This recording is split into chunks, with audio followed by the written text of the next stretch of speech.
আসসালামু আলাইকুম গাইস, আমি এই মুহূর্তে চলে আসছি বিক্রমপুরে, বিখ্যাত আলুর দেশে। আপনারা অনেকেই জানতে চান আলুগুলা কিভাবে হয়, তাই আমি আপনাদের দেখানোর জন্য চলে আসছি সরাসরি ক্ষেতের ভিতরে। দেখেন, আমাদের মুন্সিগঞ্জে আলু লাগানোর জন্য জমিটা প্রথম আমাদের বাসায় বলে যে খিল, প্রথম খিল ভাঙতেছে মেশিন দিয়ে। এই যে মেশিন দিয়ে খিল ভাঙতেছে কিভাবে দেখেন, এই যে মেশিন।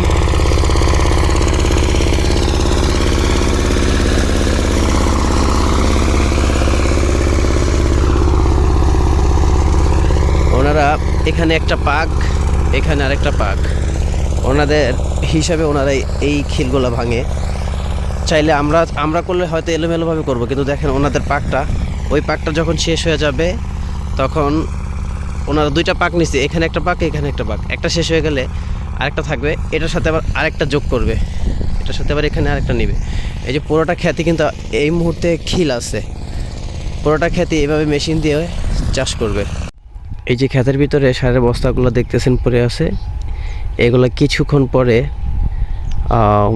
মিক্স করে আপনার এই সারা ক্ষেতে বোনা হবে। এই যে পুরোটা ক্ষেতে, যে ক্ষেতে আপনার চাকা দেখতেছেন, এই পুরোটা ক্ষেতে বোনা হবে।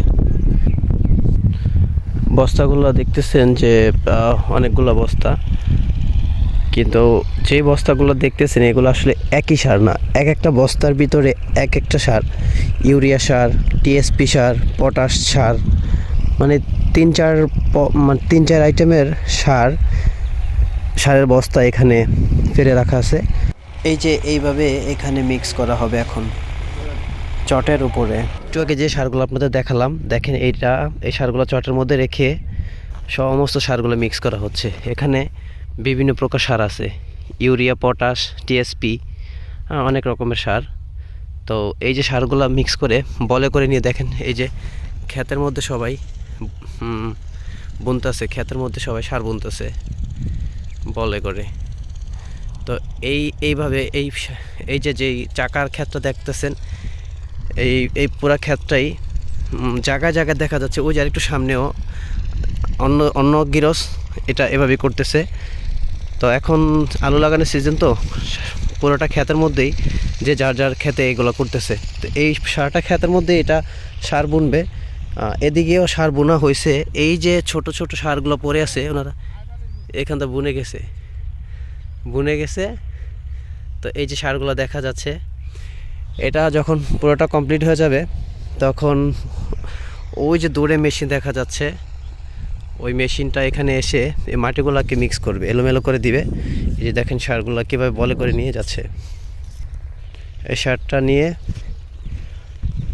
সে ওই ওনার কাছে দিবে, উনি এইভাবে যে পুরোটা খেতে কীভাবে দিচ্ছে। তো এইভাবে সার বোনার পর্যায়ে শেষ হওয়ার পরে এক পর্যায়ে এই ক্ষেতটাকে প্রায় কোনো ক্ষেতে 18টা, কোনো ক্ষেতে 20টা, কোনো ক্ষেতে 25টাও চাষ লাগে মেশিন দিয়ে, যেটাকে আমাদের আঞ্চলিক ভাষায় চাষ বলে, মেশিন দিয়ে যেটাকে মাড়াই করা হয়। এমন করতে করতে এই মাটিগুলো একদম গুঁড়ো ফাঁকি হয়ে যাবে। এই মাটিগুলো যত গুঁড়ো হবে আলুর জন্য ততটা বেস্ট হবে। প্রথমে এই যে ক্ষেতের মধ্যে যেই এলোমেলো চাকাগুলো আছে, এগুলা কিভাবে আমাদের আঞ্চলিক ভাষায় কেল বলা হয়। ওই যে কেল কাটা হচ্ছে কিভাবে,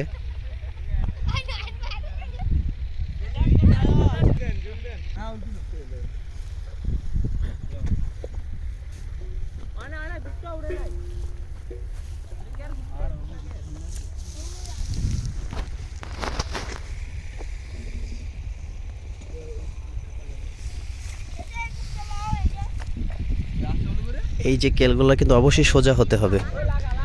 আর এগুলো যারা করে তারা অবশ্যই এক্সপিরিয়েন্সশিপ, সবাই এগুলো করতে পারে না।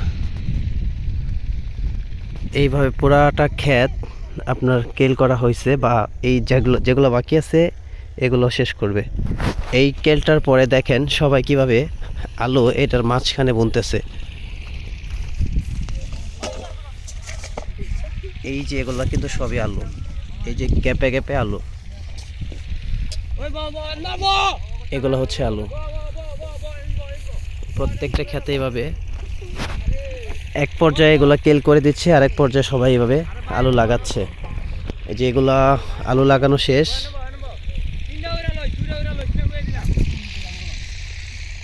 তারপরে আবার এই যে সবাই এই যে বলের মধ্যে আলু নিয়ে, এই যে দেখেন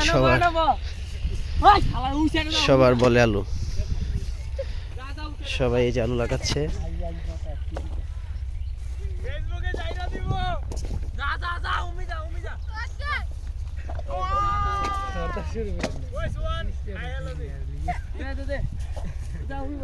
সবাই 1 কেল 2 কেল 3 কেল করে নিয়ে নিয়ে আলুগুলা বুনতেছে। এটা হচ্ছে আমাদের বিক্রমপুরের আপনার আলু লাগানোর প্রসেসিং। আর এই বিক্রমপুরের আলুটা হচ্ছে আমাদের জন্য বিখ্যাত। এই দেখেন সবাই কত সুন্দর করে সিরিয়ালে করে বসে আছে। এইভাবে ওনারা লাগাতে লাগাতে এই একবারে ক্ষেতের শেষ মাথা পর্যন্ত যাবে। ওই যে যেখানে আপনার ক্ষেতের কালো মাটিগুলো পর্যন্ত দেখা যাচ্ছে যাবে। তো এই আলুগুলো দেখেন লাগানো কমপ্লিট হয়ে গেছে। আপনারা হয়তো কিছু কিছু দেখতে পারতেছেন যে ভিতরে একটু একটু আলু। এই যে এইভাবে পুরোটা ক্ষেতে ওনারা লাগাবে। তো এই আলুগুলো আবার কিভাবে ঢেকে দিবে এখন হচ্ছে আপনার এটাকে আলু লাগানো হচ্ছে। এই আলুটাকে কিভাবে ঢাকবে, এই যে আলুটাকে কিভাবে ঢাকা হবে দেখেন। এই যে দেখেন, এই যে মাঝখানে কেলটা ফেরে দিল, মাটিটা দুই পাশে পড়ে গেছে। এই পাশের আলুটা কিন্তু ঢেকে গেছে। এই যে দেখেন আলুটা ঢাকতেছে কিভাবে, এই যে দেখেন।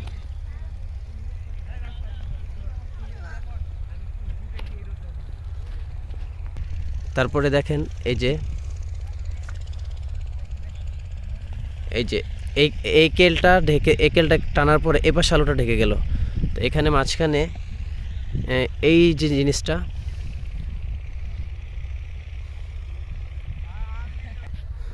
এটা হচ্ছে আপনার ফাইনাল টান হবে, যেটা দিয়ে মাটি ফুল ঢাকা হয়ে গেছে। এই যে এখন আলুটা এই যে এটার মাঝখানে, প্রত্যেকটা কেলের মাঝখানে, এই যে এগুলোর মাঝখানে কিন্তু আলু রয়ে গেছে।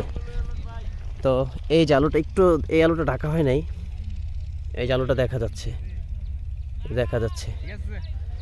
ঠিক আছে, দেখেন এইভাবে হচ্ছে আমাদের বিক্রমপুরের আলু লাগানো হয়।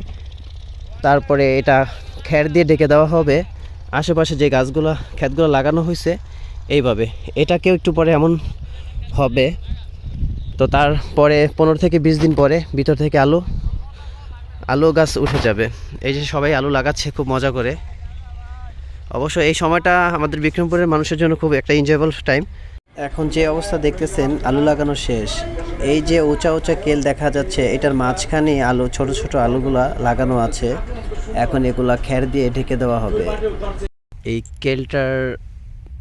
এই কেলটার ভিতরে একবারে মাঝখানে সোজাসুজি আলুগুলা বোনা আছে। ওই আলুগুলা কেটে কেটে এটার মাঝখানে বুনে, তারপরে ওই যে দূরে দেখা যাচ্ছে সবাই এই খালি মাটিগুলা এই খ্যারগুলো দিয়ে ঢেকে দিচ্ছে। যেভাবে করে ওই যে ওইটা ঢেকে দিছে, এইটাও ঠিক এইভাবেই ঢেকে দিবে পুরা ক্ষেতটাকে। তারপরে 20 থেকে 15 দিন বা 20 দিন পরে এইটার মাঝখান দিয়ে যেখানে যেখানে আলুগুলো আছে, এটার সোজাই আলু গাছগুলা গজাবে।